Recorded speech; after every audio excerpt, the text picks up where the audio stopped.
পুরনো আমলের কথা। পাহাড় এবং ঘন জঙ্গলে ঘেরা এক ছোট গ্রামে আরিয়ান নামে এক দরিদ্র কাঠুরে থাকত।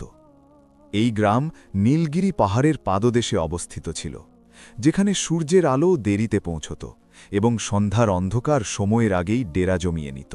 আরিয়ান এমন এক হতভাগ্য যুবক ছিল, যার জীবনের প্রতিটি পাতা চোখের জলের কালিতে লেখা হয়েছিল। আরিয়ান তখন দুধের শিশু ছিল, যখন এক ভয়ানক মহামারী তার বাবা এবং মাকে তার কাছ থেকে কেড়ে নিল। সে এতিম হয়ে গেল।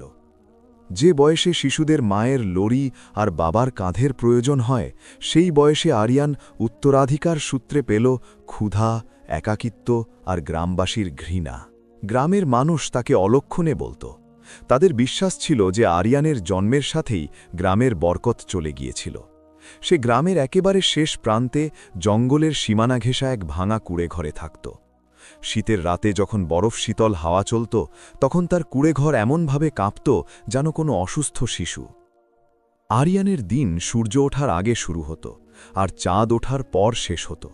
সে জঙ্গল থেকে ভারী ভারী কাঠ কাটত আর গ্রামের ধনী ও পাষাণ হৃদয় জমিদার রুদ্র প্রতাপ সিংহের হাভেলিতে পৌঁছে দিত। রুদ্র প্রতাপ সিং সেই এলাকার সেই নিষ্ঠুর ব্যক্তি ছিল, যার গোঁফের তাপে গরিবরা থরথর করে কাঁপত। সে আরিয়ানকে জানোয়ারের মতো খাটাত, কিন্তু মজুরির নামে তাকে বেঁচে যাওয়া বাসি রুটি অথবা কখনো কখনো কয়েকটা খোটো মুদ্রা দিয়ে তাড়িয়ে দিত। আরিয়ান তার ১৯ বছরের জীবনে কখনো পেট ভরে খাবার খায়নি, কিন্তু তার হৃদয়ে ঈমানের সেই আলো ছিল যা বড় বড় বাদশালের মহলে থাকলেও থাকত না। সে প্রায়ই তার একাকিত্বে আকাশের দিকে তাকিয়ে বলত, হে পরবর্দিগার, তুমি আমাকে যে অবস্থায় রেখেছ আমার কবুল। শুধু আমাকে কারো সামনে হাত পাতার লাঞ্ছনা থেকে বাঁচিও।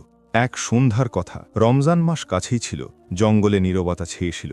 আরিয়ান এক পুরনো বটগাছের নিচে ক্লান্ত হয়ে বসেছিল। তার শরীরে যে জামা ছিল তাতে এত তালি লাগানো ছিল যে আসল কাপড় খুঁজে পাওয়া মুশকিল ছিল। সে ৩ দিন ধরে কোনো কাজ পায়নি এবং পেটে ক্ষুধার আগুন জ্বলছিল। তার পকেটে কাপড়ের একটা পুটলি ছিল। সে সেটা খুলল। ভেতরে জবের এক শুকনো রুটির অর্ধেক টুকরো ছিল। এই রুটি এত শক্ত হয়ে গিয়েছিল যে সেটা চিবানো মুশকিল ছিল। আরিয়ান পাশে বয়ে চলা ঝর্ণা থেকে একটু পানি নিল এবং রুটিটাকে ভেজাতে লাগল, যাতে সেটা গলা দিয়ে নামতে পারে। যেমনই সে বিসমিল্লা পড়ে রুটির প্রথম লোকমা ভাঙল, সে ঝোপের পেছন থেকে এক অদ্ভুত শব্দ শুনতে পেল। এই শব্দ কোনো জানোয়ারের নয়, বরং এক যন্ত্রণাদায়ক গোঙানি ছিল। আরিয়ান চমকে উঠল। সে উঠে ঝোপের দিকে এগোল। ওখানকার দৃশ্য দেখে তার হৃদয় গলে গেল। মাটিতে এক সাদা কবুতর পড়ে ছটপট করছিল, কিন্তু এটা কোনো সাধারণ কবুতর ছিল না। তার ডানা রূপোর মতো জ্বলজ্বল করছিল এবং তার ঘাড়ের কাছে নীল রঙের এক অদ্ভুত চিহ্ন ছিল।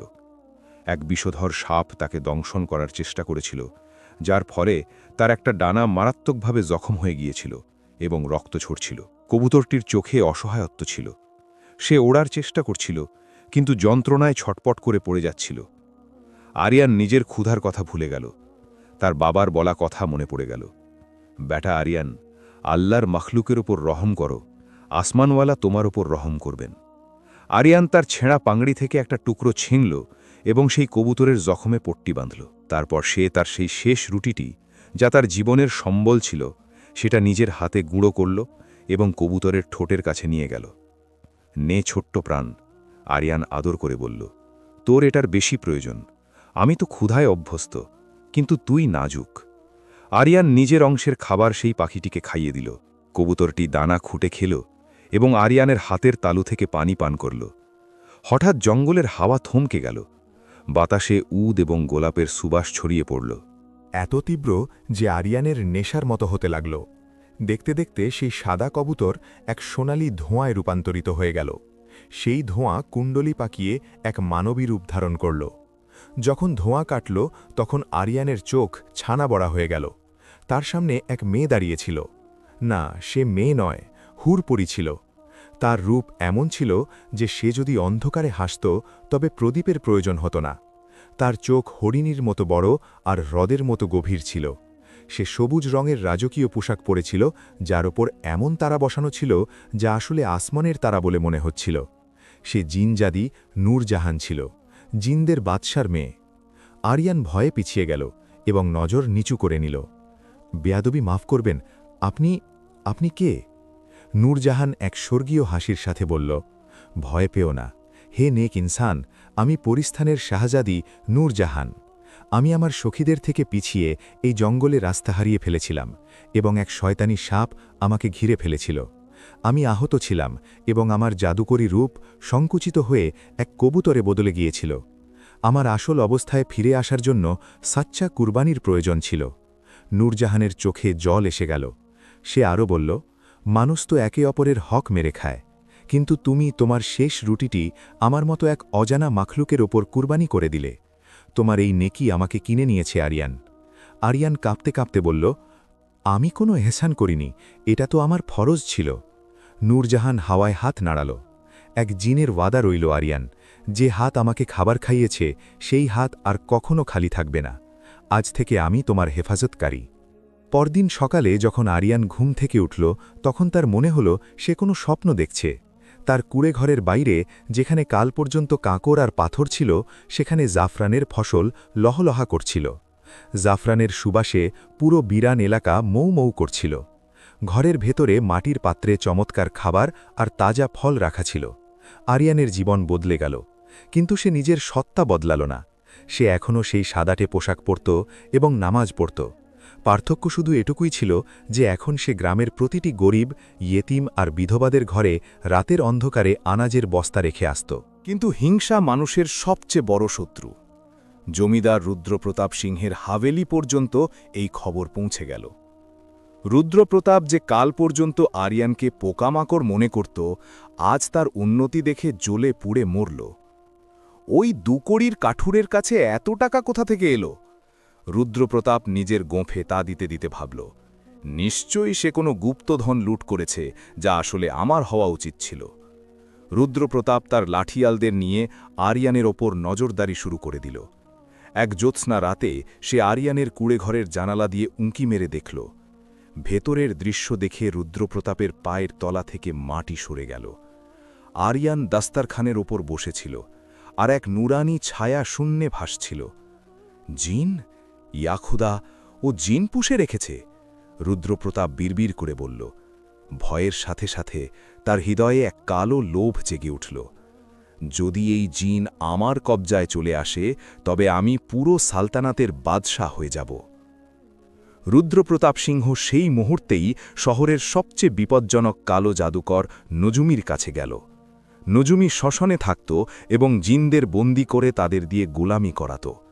রুদ্রপ্রতাপ সোনার মহরের থলি নজুমির পায়ে ছুঁড়ে দিয়ে বলল, বাবা, আমার ওই জিনজাদি চাই যে কোনো মূল্যে। নজুমি তার লাল অঙ্গারের মতো চোখ খুলল এবং এক ঘিনঘিনে হাসি হাসল। জিনজাদি? আর সেটাও এক মানুষের প্রেমে গ্রেফতার? তাকে ধরা তো খুব সহজ রুদ্রপ্রতাপ। মহব্বত জিনদের সবচেয়ে বড় দুর্বলতা। পরের রাত ছিল অমাবস্যার কালো রাত। আরিয়ান এবং নূরজাহান কুড়ে ঘরে কথা বলছিল। নূরজাহান আরিয়ানকে পরিস্থানের গল্প শোনাচ্ছিল। হঠাৎ কুড়ে ঘরের চারদিকে এক ভয়ানক শব্দ গুমড়ে উঠল। ইয়া ইবলিশ, হাজির হ! এটা নজুমির কণ্ঠ ছিল। সে আরিয়ানের কুড়ে ঘরের চারদিকে জানোয়ারের রক্ত আর ছাই দিয়ে এক গণ্ডি টেনে দিয়েছিল এবং তাতে আগুন জ্বালিয়ে দিয়েছিল। এটা সুলেমানি আগুনের বেষ্টনী ছিল, যা কোনো জিন পার করতে পারে না। নূরজাহান চিৎকার করে উঠল। তার মনে হলো যেন তার শরীর গলে যাচ্ছে। আরিয়ান, আমাকে বাঁচাও, এটা কালো জাদু! নূরজাহান এক অদৃশ্য খাঁচায় ছটপট করতে লাগল। তার শক্তি তাকে ছেড়ে যাচ্ছিল। রুদ্রপ্রতাপ সিংহ আর নজুমি দরজা ভেঙে ভেতরে চলে এলো। আরিয়ানকে এক জোরদার লাথি মারল এবং তাকে দেওয়ালের ওপর আছড়ে ফেলল। আরিয়ানের মাথা ফেটে গেল এবং রক্ত ঝরতে লাগল। দেখ কাঠুরে! রুদ্রপ্রতাপ অট্টহাসি হাসল।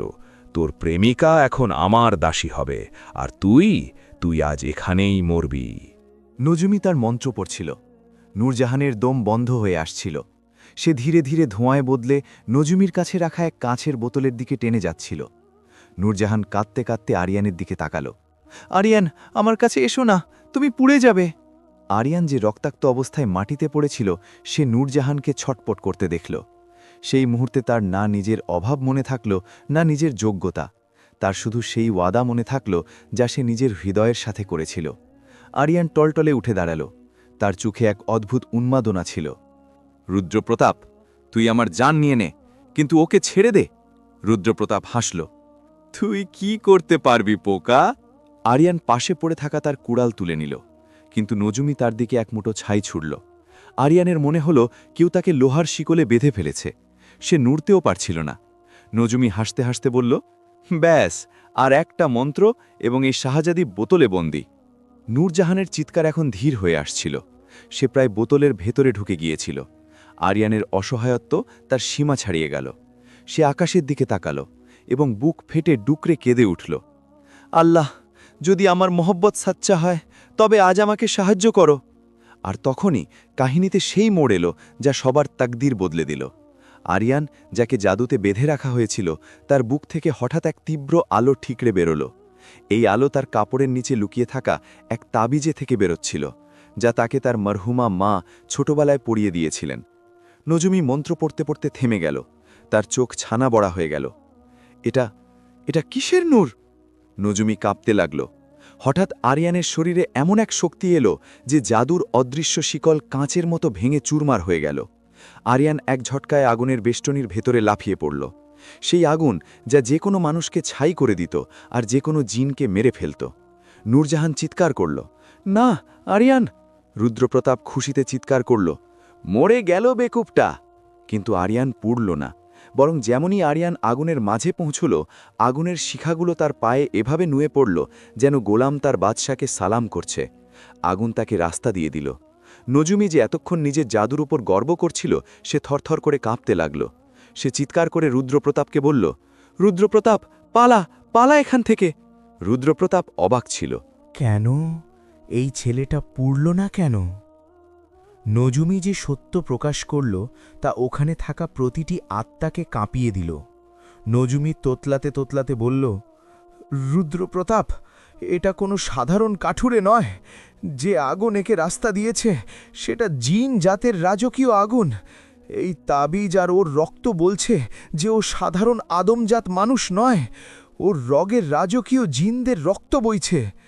নজুমি ভয়ে পিছিয়ে যেতে যেতে বলল, ওর মা কোনো মানুষ ছিলেন না। তিনি ছিলেন এক বিদ্রোহী জিন জাদি, যিনি নিজের ক্ষমতা লুকিয়ে মানুষের মধ্যে আশ্রয় নিয়েছিলেন।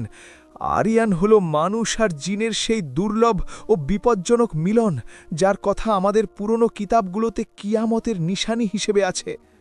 নূরজাহান, যে এতক্ষণ আরিয়ানকে শুধু এক নেক ইনসান ভাবত, সে স্তম্ভিত হয়ে গেল। সে এখন বুঝতে পারল যে সে কেন আরিয়ানের দিতে এতটা তীব্রভাবে আকৃষ্ট হয়েছিল। এটার রক্তের টান ছিল। আরিয়ান তার আকা প্রভু ছিল, আর সে সেটা জানতও না। আরিয়ান আগুনের মাঝখানে দাঁড়িয়েছিল। তার চোখ, যা সব সময় নিচু থাকত, এখন অঙ্গারের মতো লাল হয়ে গিয়েছিল। তার কাঁধ চওড়া হয়ে গিয়েছিল, আর তার ছায়া মাটিতে এক মানুষের নয়, বরং এক বিশাল আকৃতির দানবের মতো পড়ছিল। আরিয়ান এক পা নজুমির দিকে বাড়াল। তার কণ্ঠে এখন সেই কাঠুরের নরম সুর নেই, বরং মেঘের গর্জন ছিল। তুমি আমার নীরবতাকে আমার দুর্বলতা ভেবেছ, এখন আমার ক্রোধের মোকাবিলা করো। জঙ্গলে নিস্তব্ধতা চিরে আরিয়ানের কণ্ঠস্বর প্রতিধ্বনিত হল। সে এখন সেই ভয়ে কুঁকড়ে থাকা ইয়েতিম কাঠুরে ছিল না, বরং এমন এক তুফান ছিল যাকে বছরের পর বছর শিকড়ে বেঁধে রাখা হয়েছিল। আমিল নজুমি নিজের জান বাঁচানোর জন্য তার ঝুলি থেকে মুঠো ভর্তি কালো ডাল বের করল আর আরিয়ানের উপর ছুড়ল। এটা মৃত্যুর পয়গাম ছিল। কিন্তু যেমনই সেই দানাগুলো আরিয়ানের কাছে পৌঁছল, সেগুলো হাওয়ায় পুড়ে ছাই হয়ে গেল। আরিয়ান শুধু তার হাত হাওয়ায় তুলল। জঙ্গলের শুকনো পাতাগুলো ঘূর্ণিঝড়ের রূপ নিল। তুমি আমার মায়ের স্মৃতিকে আমারই গলায় তাবিজে বন্দী করে রেখেছিলে না? আরিয়ানের কণ্ঠে ব্যথা আর রাগ দুই ছিল। আজ সেই স্মৃতি তোমার ধ্বংসের কারণ হবে। আরিয়ান হাওয়ায় মুষ্টিবদ্ধ করল। নজুমির দম বন্ধ হতে লাগল। সে শূন্যে উঠে গেল এবং এক অদৃশ্য চড় খেয়ে দূরে গিয়ে পড়ল। তার জাদুদণ্ড ভেঙে গেল এবং সে পাগল হয়ে জঙ্গলের দিকে চিৎকার করতে করতে পালাল। তার কালো জাদু আরিয়ানের রক্তের সত্যের সামনে হার মেনেছিল। এখন পালা ছিল রুদ্রপ্রতাপ সিংয়ের। রুদ্রপ্রতাপ যে কাল পর্যন্ত নিজের দৌলত আর শক্তির দম্ভ করত, এখন সে ভেজা মাটির মতো কাঁপছিল। আরিয়ান ধীরে ধীরে তার কাছে গেল। রুদ্রপ্রতাপ মাটিতে হামাগুড়ি দিতে লাগল। আমাকে মাফ করে দাও আরিয়ান, আমি প্ররোচনায় পড়ে গিয়েছিলাম। আমি তোমাকে আমার অর্ধেক সম্পত্তি দিয়ে দেব। রুদ্রপ্রতাপ কাকুতি মিনতি করল। আরিয়ান তাকে ঘৃণা ভরে নয়, বরং এক অদ্ভুত করুণার সাথে দেখল।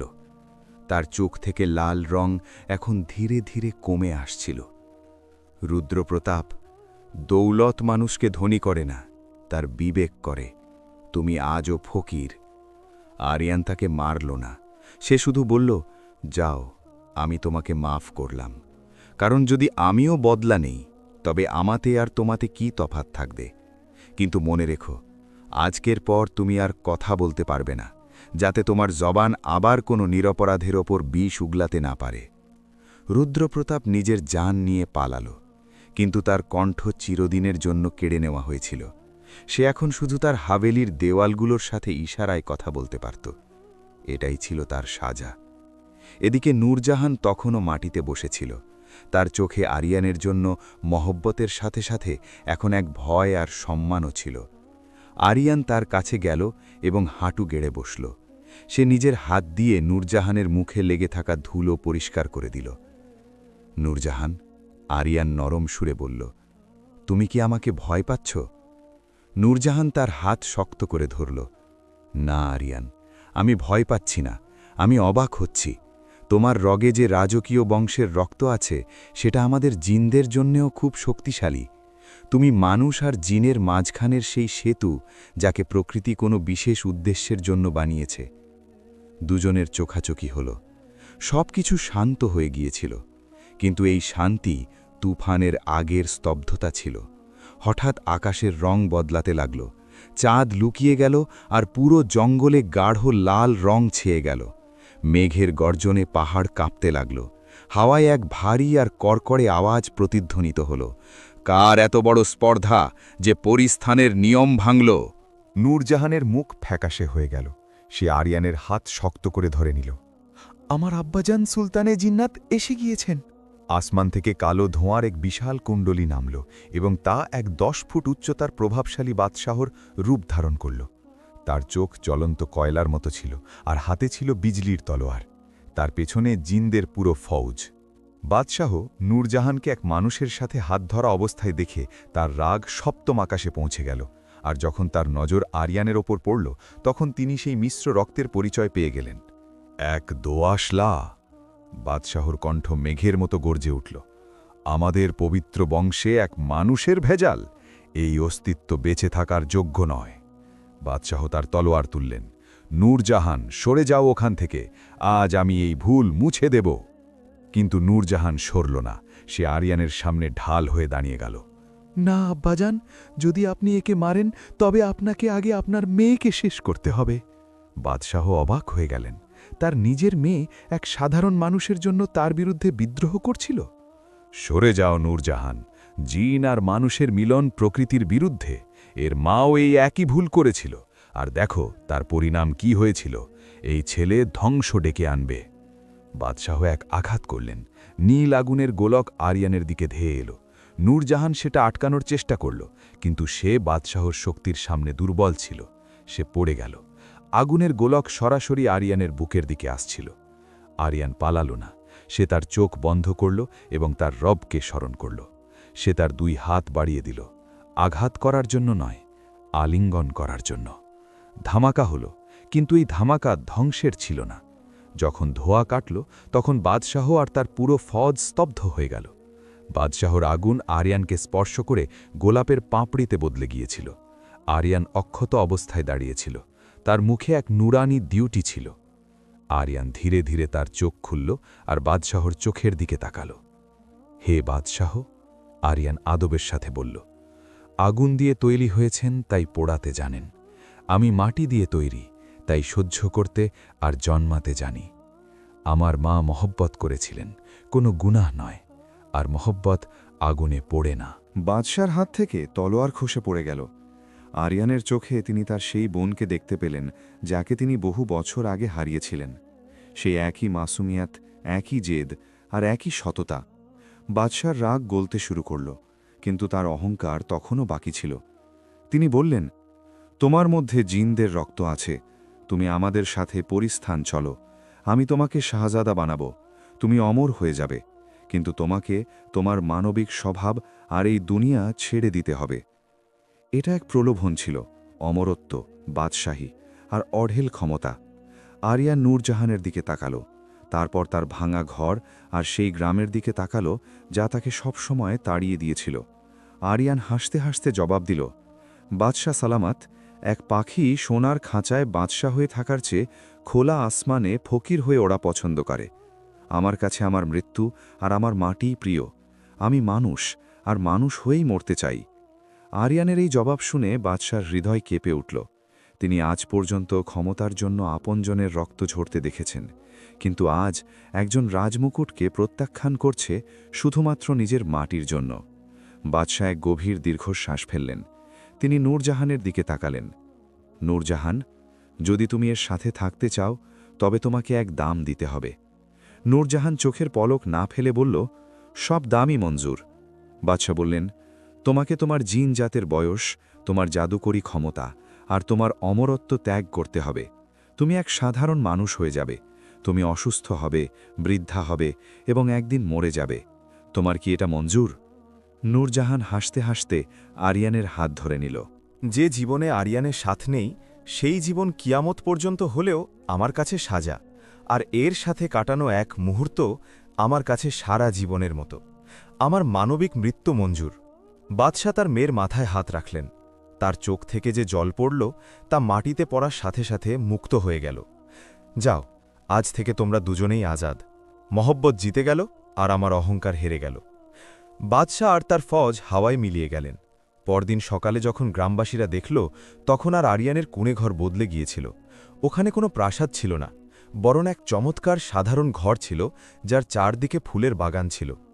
আরিয়ান এবং নূরজাহান এক সাধারণ স্বামী স্ত্রীর মতো জীবন কাটাল। নূরজাহান এখন আর জাদু করতে পারত না, কিন্তু তার উপস্থিতি আরিয়ানের জীবনে জান্নাত ছিল। গ্রামের মানুষ যারা একসময় আরিয়ানকে পাথর মারত, এখন তারা তাদের রোগ আর সমস্যা নিয়ে তাদের কাছে আসত। আরিয়ান ওষুধ দিত আর নূরজাহান দুয়া। আর অদ্ভুত ব্যাপার এই ছিল যে তাদের দুয়াতে তখনও জিনদের মতো আসর ছিল। বলা হয় বহু বছর পর যখন দুজনের ইন্তেকাল হল, তখন তাদের সেই বাগানে একই কবরে দাফন করা হলো। আর আজও সেই গ্রামের মুরব্বীরা কসম খেয়ে বলেন যে প্রতি জুম্মাবার রাতে সেই কবরে দুটি সাদা কবুতর আসে। একজনের ডানার উপর মতো চকচক করে, আর অন্যজন তাকে হেফাজত করার জন্য তার পাশে বসে থাকে। সেই কবর আজও সুবাস ছড়ায়। এই কথার সাক্ষ্য দেয় যে জাদু তো শুধু এক মায়া, আসল কারিশমা হল পবিত্র মহব্বত। এরকম আরও শিক্ষণীয় গল্প শুনতে আমাদের চ্যানেলটি সাবস্ক্রাইব করে রাখবেন। ইনশাআল্লাহ আপনাদের জন্য যাতে আরও সুন্দর সুন্দর ইসলামিক গল্প নিয়ে আসতে পারি, এজন্য দোয়া করবেন। জি, দেখা হচ্ছে পরে কোনো ভিডিওতে। এ পর্যন্ত আমাদের পাশে থাকবেন। আর একটা গুরুত্বপূর্ণ মেসেজ, আমরা মুসলিম হিসাবে সবার ওপর 5 ওয়াক্ত নামাজ ফরজ। আমরা 5 ওয়াক্ত নামাজ আদায় করব, রাসূল সাল্লাল্লাহু আলাইহি ওয়াসাল্লামের ওপর দরুদ পাঠ করব। আসসালামু আলাইকুম ওয়া রাহমাতুল্লাহি ওয়া বারাকাতুহু।